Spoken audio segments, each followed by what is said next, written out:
Wow, you really dropped the ball today.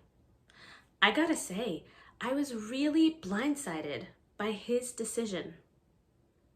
Don't look at me. The ball is in your court.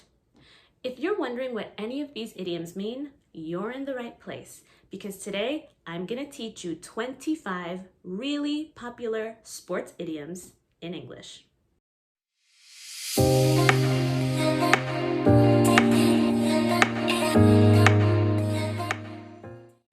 Hey there, welcome to English with Gabby.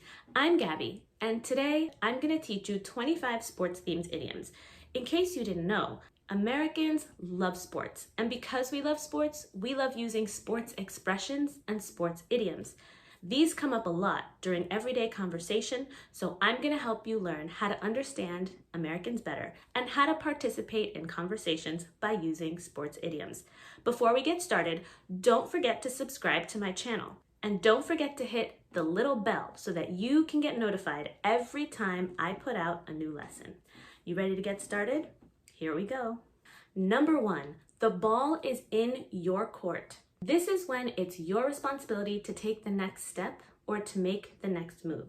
For example, I gave him my phone number, so now the ball is in his court to call me back. This is commonly used in dating relationships, where someone wants the other person to make the next move. Number 2, blindsided. This is when something happens that you did not expect. So you're very surprised by this. For example, I was really blindsided by his decision to leave the company. Number 3, to call the shots. This means to make the decisions and to be in charge. For example, while our boss is away, Dana is going to call the shots. While our coach is on vacation, our assistant coach is going to call the shots. Number 4, chip in. Chip in is to help by donating money or time. For example, the whole team is going to chip in $5 to buy our coach a Christmas gift. Number 5, a head start. A head start means to start before everyone else, even if it's just by a small amount. For example, we gave the children a 30-minute head start in the activity. Number 6, to get a second wind.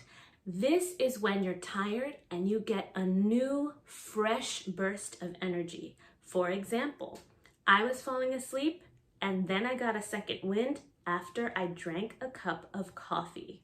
Number 7, give it your best shot. This means to try your best, to try your hardest.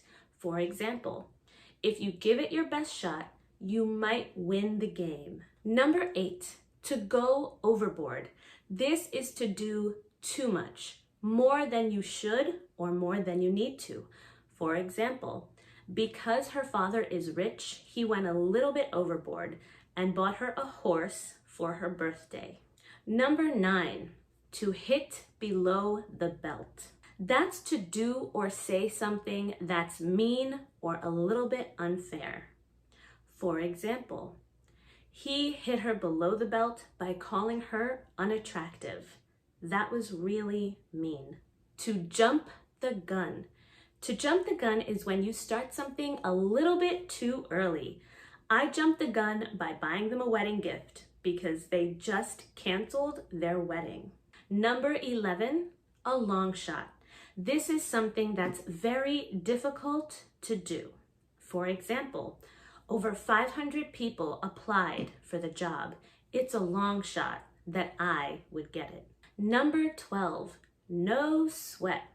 Typically, when we say no sweat, we're like, no sweat. This means no problem. I told Stacy it was no sweat for her to borrow my car this weekend. Or we can typically use this when someone asks us something and we just say, no sweat, no problem. Number 13, on target. We're on target to meet our sales goals this month. On target means that you're on the right track to succeed and to accomplish something. So if you don't change what you're doing, you're going to succeed. 14, to take sides. Taking sides means to choose a person or a team to support. For example, I don't want to take sides, but I think Marco was right and Ale was wrong. Number 15, timeout or to call time. This is to temporarily stop the play, stop the game, and the clock stops as well. Let's call timeout for a bit so that we can go eat lunch. Let's take some time out so we can go eat lunch. Number 16, front runner. This is the person who you think is going to win the game. They're expected to win. Almost every year, they're the front runner for the championship. The opposite of front runner is actually a term called the underdog, which Americans love to use. The underdog is the team that you don't expect to win the game. For example, I can't believe they made it to the championship game. They've definitely been the underdog all season long. The home stretch. This is the final period, the last few minutes or months. Don't give up, guys. This is the home stretch. We're almost done. Number 18, Hotshot or Bigshot. These are very successful people in the company or the most senior leaders in the company, or just people who are very important or very successful. At next week's holiday party, all of the corporate big shots are going to be there. 3 strikes and you're out. This means that people only give you 3 chances. So usually if you've made 2 mistakes, we'll say that's 2 strikes, or that's strike 1, that's strike 2. 3 strikes, you're out. The school's attendance policy is 3 strikes and you're out. To throw in the towel. This means to give up or quit. I know you've been looking for a job for a long time, but don't throw in the towel just yet. Number 21, out of left field. This is when something is a little bit strange or unexpected and completely wrong. No one understands George's answer. It was completely out of left field. Number 22, down to the wire. This is right at the end, the final moments. Come on, guys, we've got to hurry up and get this done. It's coming down to the wire. Or in a sports game, if 2 teams are at the same place and you don't know who's going to win, people are going to say, who's going to win? It's coming down to the wire. Number 23 is to drop the ball, to make a big mistake or to forget something important. You really dropped the ball last week when you forgot to do your presentation. Number 24, to be out of someone's league. This is when someone is much better, much more successful, much more attractive than you are. We typically use this a lot when we're talking about relationships and dating. For example, how did Paolo convince Irene to go out with him? She's way out of his league, meaning she is much better at a much higher level than he is. So why are they together? Number 25, to make the cut. This means to be chosen or selected for a sports team. There are so many good players trying out for the team.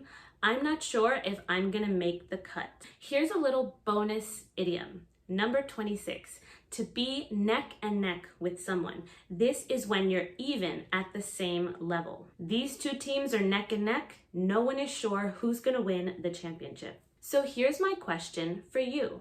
Have you ever heard any of these sports-themed idioms?